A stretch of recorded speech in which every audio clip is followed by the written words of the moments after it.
एक साल पहले गीहन ने एक प्रतियोगिता में भाग लिया जिसे स्क्विड गेम्स कहा जाता है, जिसमें कर्ज में डूबे लोग बड़ी रकम जीतने के लिए खेलते हैं। विजेता के रूप में गीहन को बड़ी इनाम राशि मिली, लेकिन बाकी सभी खिलाड़ी मर गए। अब गीहन एयरपोर्ट पर है और वह अपनी बेटी से फिर से मिलने के लिए अमेरिका जाने की योजना बना रहा है। हालांकि एक और आदमी को गेम में शामिल होते हुए देखकर गीहन निर्णय लेता है कि वह खेल के पीछे के लोगों को ढूंढकर उन्हें समाप्त करेगा। उसे खेलों के पर्यवेक्षक, जो फ्रंटमैन के नाम से जाना जाता है, से एक कॉल आता है जिसमें वह चेतावनी देता है कि वह पछताएगा, लेकिन गीहन उसे नकार देता है। गीहन सियोल लौटते हुए एक दुकान पर रुकता है और एक चाकू खरीदता है।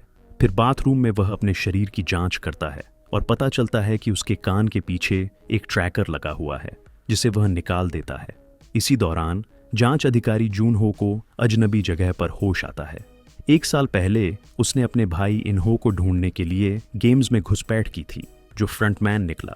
इन्हो ने जून हो को गोली मारी और उसे पहाड़ी से गिरने दिया, यह सोचकर कि वह मर चुका है। हालांकि उसे एक जहाज द्वारा बचाया जाता है और अस्पताल में ले जाया जाता है, जहां वह अब कोमा से जागता है। 2 साल बाद जून हो एक ट्रैफिक अधिकारी के रूप में काम करता है। वह अपना फोन, जिसमें गेम्स से जुड़ा सबूत था, समुद्र में खो चुका है और कई दिनों तक बिना कुछ बताए गायब रहने के कारण उसे लगभग नौकरी से निकाला गया। लेकिन उसके बॉस ने उसकी सिफारिश की और वह सिर्फ पदोन्नत हो गया। अपने फुर्सत के समय में वह कैप्टन पार्क के साथ मिलता है, जो उसे पानी में मिला था। वे दोनों उस क्षेत्र के हर द्वीप पर गेम्स को फिर से ढूंढने की कोशिश कर रहे हैं। इस बीच गीहन एक मोटल में छुप कर बैठा है, जहां उसने कई सुरक्षा कैमरे लगाए हैं।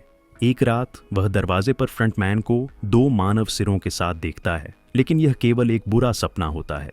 बाद में वह कर्जी किम और उसके सहायक वू सेक से मिलता है, जिन्हें उसने नए खिलाड़ियों को भर्ती करने वाले व्यक्ति को ढूंढने के लिए किराए पर लिया है।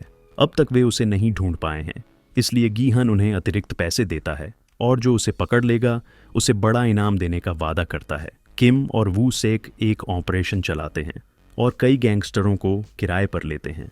वे अपने सभी सुराग साझा करते हैं और हर मेट्रो स्टेशन में फैल जाते हैं, जहां वे उस व्यक्ति को ढूंढने की कोशिश करते हैं जो गेम्स के लिए नए खिलाड़ियों को भर्ती कर रहा है। काफी समय तक सफलता नहीं मिलती और वूसेक यह सोचने लगता है कि यह कहानी सच है या नहीं।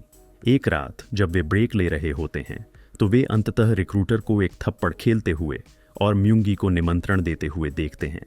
रिक्रूटर स्टेशन छोड़ता है और किम और वूसेक उसका पीछा करते हैं, जबकि वे गीहन को चेतावनी देने के लिए कॉल करते हैं। उसी समय म्यूंगी को अपनी गर्भवती एक्स गर्लफ्रेंड जून ही का कॉल आता है, लेकिन वह उसे जवाब नहीं देता। जून ही क्लिनिक में है, लेकिन वह नियुक्ति रद्द कर देती है क्योंकि उसे भी गेम्स का निमंत्रण मिला है। इसके बाद रिक्रूटर पार्क में जाता है और भिखारियों से एक ब्रेड रोल या एक स्क्रैच कार्ड चुनने के लिए कहता है। केवल एक व्यक्ति ब्रेड चुनता है, बाकी सभी कार्ड चुनते हैं, लेकिन उनमें से किसी के पास भी कोई पुरस्कार नहीं होता। फिर रिक्रूटर बची हुई ब्रेड को जमीन पर फेंकता है और उन पर पाम से रौंदता है, यह कहते हुए कि यह भिखारी थे जिन्होंने यह खाना बर्बाद किया। किम और वू सेक इसे रिकॉर्ड करते हैं और गीहन को भेजते हैं। सिटी में गीहन तेजी से गाड़ी चला रहा होता है और पुलिस द्वारा रोका जाता है। एक पुलिसकर्मी उसकी जानकारी लेता है और उसे एक टिकट देकर छोड़ देता है। और जब जून हो अपने साथी की स्क्रीन देखता है, तो उसे गीहन का नाम गेम्स से जुड़ा हुआ दिखाई देता है।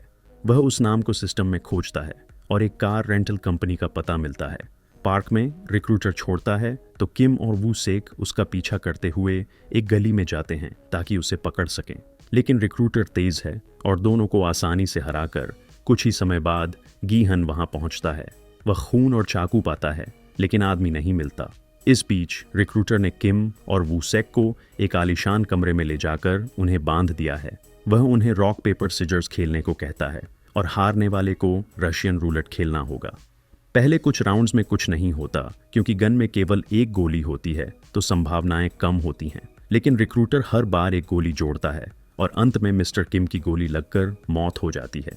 यह देख वू से घबरा कर बात करने को राजी हो जाता है। शाम को जून हो उस ऑफिस में घुसता है जहां किम ने ऑपरेशन आयोजित किया था और वहां एक कागज पाता है जिसमें मोटल का पता होता है। जब गीहन वापस मोटल आता है तो रिक्रूटर उसका इंतजार कर रहा होता है। वह बताता है कि उसने गेम्स में एक साधारण कर्मचारी के रूप में शुरुआत की थी और उसे मरे हुए खिलाड़ियों के शवों को हटाना पड़ता था, या जो लोग गलत करते थे उन्हें मारना पड़ता था। एक दिन उसे एक खिलाड़ी की देखभाल करनी पड़ी जो उसका पिता निकला, लेकिन रिक्रूटर ने उसे भी मार डाला। फिर रिक्रूटर घोषणा करता है कि अब रशियन रूलेट खेला जाएगा। गन कई बार हाथ बदलती है लेकिन कुछ नहीं होता। अंत में गोली रिक्रूटर को लग जाती है और वह तुरंत मर जाता है। गीहन उसकी जेबें चेक करता है और एक काले लिफाफे को पाता है। उसी समय जूनहो होटल में घुसता है और वू सेक को एक कमरे में पाता है। उसे आज़ाद करने के बाद वह और खोजते हैं और गीहन को पाते हैं।